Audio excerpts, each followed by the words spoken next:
Hello again. So, I think about 5 or 6 years ago, I started doing some video clips about different events that happened in my life. Like I did the proposal, the Rocky engagement, an adoption 1 and an adoption 2. And then I stopped because I thought, well, I don't know. Is it helping anybody? I don't know.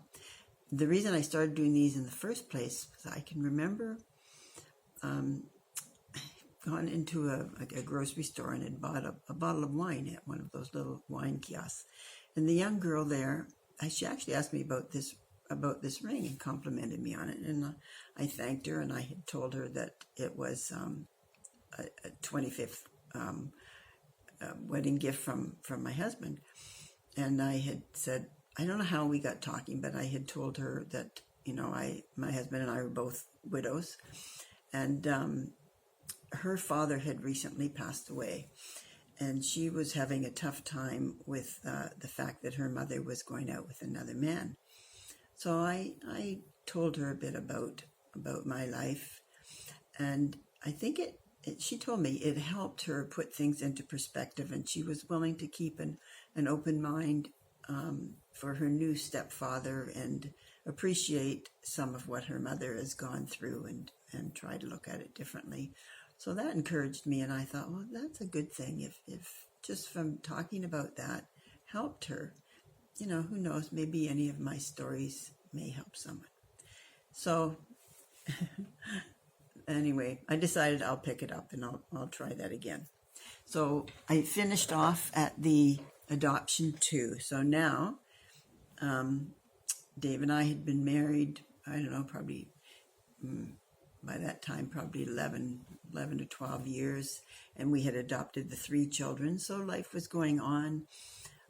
He was a policeman, and we were enjoying family life and doing all the events. Put our son David into hockey and our daughter Lori into figure skating, and the little Kyle, when he started, got him into hockey like early because he was almost 4 years old. He couldn't wait because he was just a born jock. So we were enjoying life, and then Dave was thinking about making a change in his life and leaving the police force. And so we talked about what we would do, and he wanted to start his own business and have a video store, which we ended up doing. We called it Video Tracks, and we had it running in Burlington for quite a while.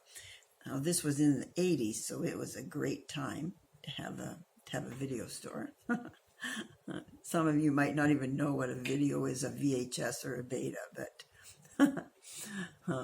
it was a good move. But starting your own business takes a lot of sacrifice. And so what we had to do is we sold our house in Oakville, and we moved in with David's parents, which was wonderful of them to be so supportive and let us do that, especially with 3 children. So that was an accomplishment, because we actually lived there for a year, commuted to the store, and the store that we had was great, because we had it more like it was like a second family for a lot of people who, on their way home from work, they would come in and they'd browse the video jackets that we had all throughout the store, and then they'd talk and visit for a while. And so it was a really nice, homey, supportive atmosphere. So then we did very well, and we were so pleased to be able to buy a house again. So this time we bought a smaller one, a semi-detached, but it was getting our foot back in the door again of having our own home. So it was wonderful. Things were going along quite well. And then one day, David wasn't feeling very well, and he was always healthy. And I can remember the glove compartment opened and it banged on his knee, and he just screamed out in pain. And so he went to the doctors, and he had all these tests. And I was with him the day that we both went in together to see the doctor to get the results of the test. And it was the big C, as he called it. The big C strikes again. So they told David that he had cancer and that he got it from smoking, which is double whammy because it's bad enough to get it, but when you're told that you're responsible for it. We both smoked at that time, and we both quit right away. Too little too late for him, unfortunately. So we went through a very, very rough time, which I expect a lot of you may have gone through something similar to, because unfortunately cancer has raised its ugly head and affected so many families. But there's always good to come out of things too.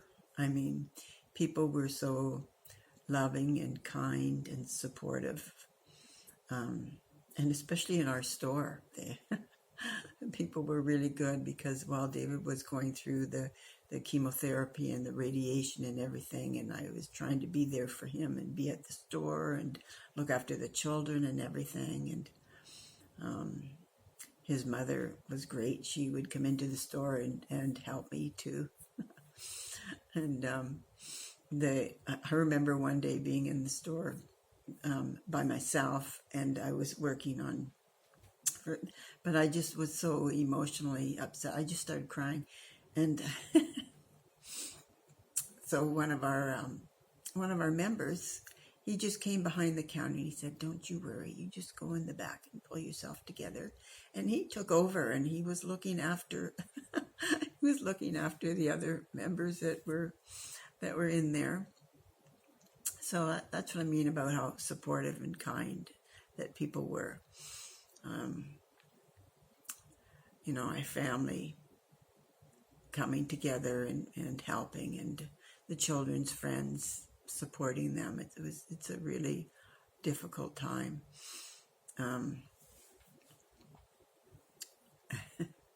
Boy, I'm going back a lot of years now remembering this. I can't go into all the detail, and you don't want to hear all the detail either. It was 8 months from the time of his diagnosis until he died. And I remember after he died, when I saw somebody smoke, I was so upset, and I felt it was my responsibility to go up and help them and tell them. So I would go up to strangers on the street I'd see smoking, and I'd say, "Please don't smoke. It's so bad for you, and it will hurt you. Believe me, I know. Please don't smoke." And they were very sweet and kind, and they actually put their cigarettes out. Probably by the time I ran around the corner, they lit them up again. I thought I was crazy, but I just felt I had to try and help them. And what was shocking to me was how the government could continue selling cigarettes when they knew they were killing people. I mean, I just found that so hard to believe, and I thought, why does it always come down to the almighty dollar? Money, money, money. It's terrible. It's terrible. Anyway, this was a very long time ago, and it was very, hard for the children too, of course. Finally having a father, and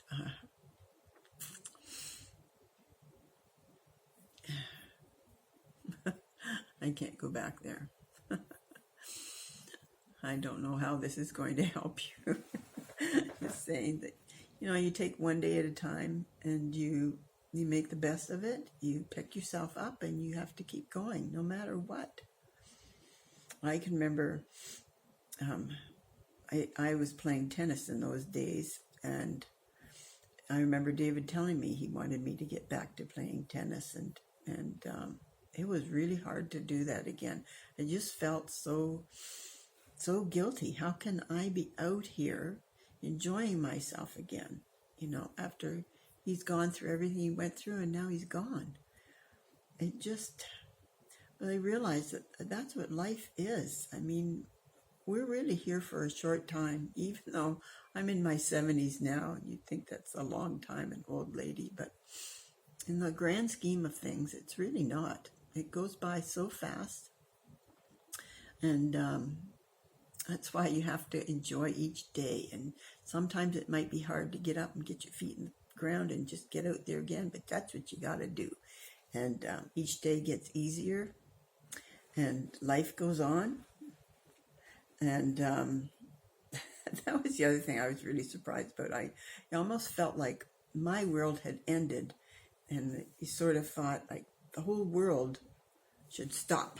Because mine did, but the world doesn't stop. It just, no matter what happens, it just keeps going. It keeps going, and we have no choice but get up and just roll with it. Just keep going with it. And I honestly believe that when our time comes and we cross over or die or whatever you want to call it these days, trying to be politically correct, although I don't believe in any of that stuff. When we die, when we croak, when we leave here, that we will see our loved ones again. That they're just on the other side, and I don't know what they're doing over there, but I honestly believe that they're happy, that they're enveloped in God's love and peaceful, and maybe this is all a big learning, for us down here, an education of growing our characters, and good grief, not our money or any of the physical material stuff, because when you die, you don't take anything with you. So none of that matters. But what's in your heart and your relationship and your love and your life and how you treated other people, that's really what counts.